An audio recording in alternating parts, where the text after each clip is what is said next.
شوی کال پس یو بل سره ملو شي ورته غاړه د په خیر وستلې مشه وستلې مشه نه د خدای نه یاره درکشته چې د خدای خبرې کېږي او ټول کړت قط کوي نه د پیغمبر نه حیا درکشته چې د پیغمبر خبرې کېږي او ټول کړت قط کوي کم از کم د خدای او رسول نه خو حیا وکړئ جنازې له چې راغلی په اطمینان کښېنه چې جنازې ته څومره تاسو دلته انتظار کوئ دومره خدای جر درکوي خو د خدای رضا ستاسو نیت کې نشته د خدای رضا که ستاسو نیت کې وي تاسو به غلې ناست وئ تاسو به په زړه کې د دې مقبرې نه یو عبرت وړی و تاسو مقصد صرف غم خادي د دې ماله راغلی زه به تاله راځم د خدای خاطر وکړئ د دې مقبرې نه او د دې مړو نه عبرت یوسئ دا خوشحال راله په دې مخ د ځمکه موجودو منزل روانو دا دې لاړ دقسې به تاسو هم د خاورو لاندې به شئ یا به څه کوئ مستی مه کوئ د خدای خاطر وکړئ خدای ته رجوع کړئ خدای ته توبه وباسئ دومره په قبرونو راتېرېږئ مړي په اوږو راوړئ عبرت هم حاصل نه کا په هر یو سړی په منډه د شاب او جنازه او زرل او منډه او ترل او دا دي هغه دي د خدای نه ویرېږئ د خدای بندګان یې د خدای قهرونه در باندې څونه نازل شو بیا هم د خدای نه یره ستاسو په زړه کې نشته هر یو کور کې د خدای قهر پروت دی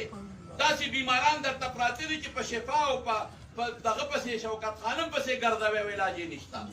او په مقدمو پسې پراته او په دشمنو کې سر یې د خدای نه یره وکړئ چې مقبرې ته راشئ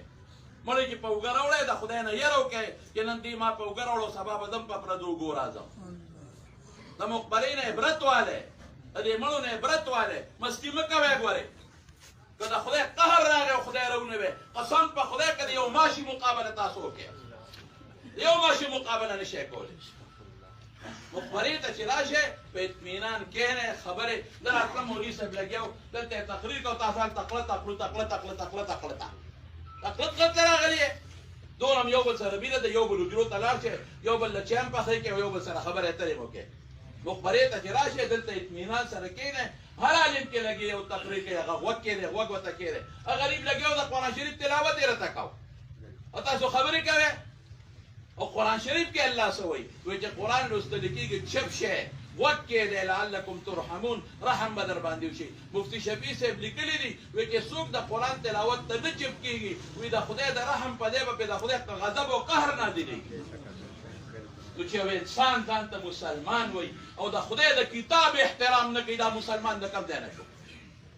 د خدای د کتاب احترام دا دی تقریر کو د قرآن ایتونه مې مالته واورېدل او تاسو کلته کړو کلته کړو او زه بیان کوم هلته یو ته وایي چپ شه بل ته وایي شاته چپ شه بل ته وایي چپ شه لږ اطمینان ځان کې پیدا کړئ د خدای بندګان ځان وګڼئ د پیغمبر امتیان ځان وګڼئ د قبر نه عبرت والئ مرګ ومنئ د خدای نیکبختیانو نور څونه عذابونه در باندې راشي زلزلو ووالئ سیلابونو ووالئ بیمارو ووالئ پلاران او نیکونه یې درله راوپرځول په مقدمو یې اخته کړی لیکن د خدای نه یره مونږ کې پیدا نه شوه په خپلو اوږو مړی راوړو دا پرون غریب شهید شوی دی ته شهید وایي صاحب الحد شهید حضور پاک فرمایي چې کوم په اکسیډنټ کې مړ شو دا شهید دی شهید دا نیک سړی و یو جمعې مونځ یې ما پسې نه دی پرېښی هره جمعه به راته ښه سړی و نیک سړی و خدای وله شهادت ورکړ او رسول الله صلی الله علیه وسلم فرمایي درود شریف وایه صلی الله علیه وسلم ارواحهم فی جوف الطیر الخضر دا به د شنو الوتکو او د شنو د الوتکو په میانځ کې وي په جنت کې لها